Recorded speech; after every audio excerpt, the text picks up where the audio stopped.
Me 26 shkurt, në mbledhjen e grupit parlamentar të Partisë Socialiste, kryeministri Edi Rama kreu lëvizjen e paralajmëruar nga CNA në 14 shkurt, ndryshimet në qeveri. Ndër ndryshimet e befasishme, Rama vendosi të shkarkonte nga pozicionin saj si ministre e jashtme Elisa Spiropali për të vendosur në krye të kësaj detyre Ferit Hoxhën. Elisa, apo siç njihet ndryshe Mamica, u eliminua nga skena politike nga Skënderbeu i saj. Ai e zhveshi nda çdo lloj kostumi, duke e lënë pas një post të rëndësishëm. Thjesht dhe vetëm një deputete në Kuvendin e Shqipërisë, krahas Zegjinë Çaushit apo deputetëve të tjerë të rinj në radhë e PS-s, që po thyen rrjetin, por me gafa. Elisa duket se nuk e ka pritur as pak mirë shkarkimin nga Skënderbeu. Kryeministri Edi Rama, pasi pak ditë më parë, lëshoi dhe një mesazh të koduar duke thënë se nuk kanë rëndësi pozicionet, por ajo që mbetet në histori. Po ashtu nuk e honepsi dot, nuk e kapërceu, nuk e përtypi dot faktin që Rama e largoi pasi kreu i PD-s, Sali Berisha, e paralajmëroi shkarkimin e saj. Nuk e priste që kjo të vinte pas paralajmërimit të njërit prej armiqve të saj më të mëdhenj në politik. Por le të kthehemi pak pas në kohë. Le ta shikojmë shkëlqimin dhe rënien e shoqes Spiropali.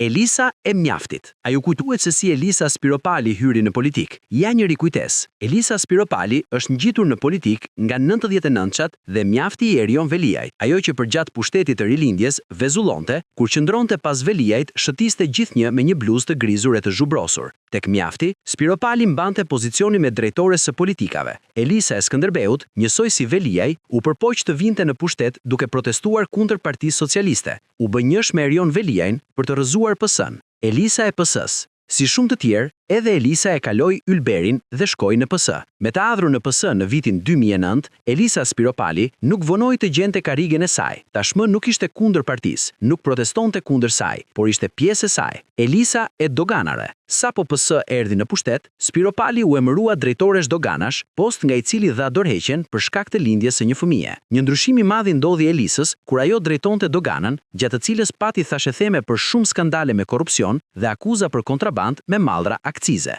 Në dogan, ajo u quajt nga opozita zonja 5 milion euro. Elisa, ministre e shtetit për marrëdhëniet me parlamentin. Më 17 janar të vitit 2019, Elisa u emërua nga Skënderbeu ministre e shtetit për marrëdhëniet me parlamentin. Pushteti ja ndryshoi jetën Spiropalit pasi nga një bluzë grizur, ajo shndroi në një madam të rënd me rroba luksoze me vlerë mijëra euro. Por sërisht, fati i shkëlqeu sërisht. Pas postit të ministres, ka përceu trampolinën sërisht. Tashmë do të bëhej kryetare kuvendi. Elisa kryetare kuvendi. Në korrik të vitit 2024, Elisa Spiropali u zgjodh kryetare kuvendi. Pasi Lindita Nikolla deklaroi se i duhet të tërhiqej nga kjo detyrë për shkak të gjendjes së saj shëndetësore. Edhe kjo lumturi nuk i zgjati Spiropalit. Pasi shërbeu pak më shumë se një vit në këtë detyrë dhe pas fitores së PS-s në zgjedhjet e 2025, kryetar kuvendi u zgjodh Niko Peleshi. Elisa ministre e jashtme. Edhe ky shkëlqim nuk i zgjati Spiropalit. Vetëm 5 muaj pas emërimit, Skënderbeu e shkarkoi nga ky post për ta lënë duar bosh thjesht dhe vetëm një deputete në Kuvendin e Shqipërisë.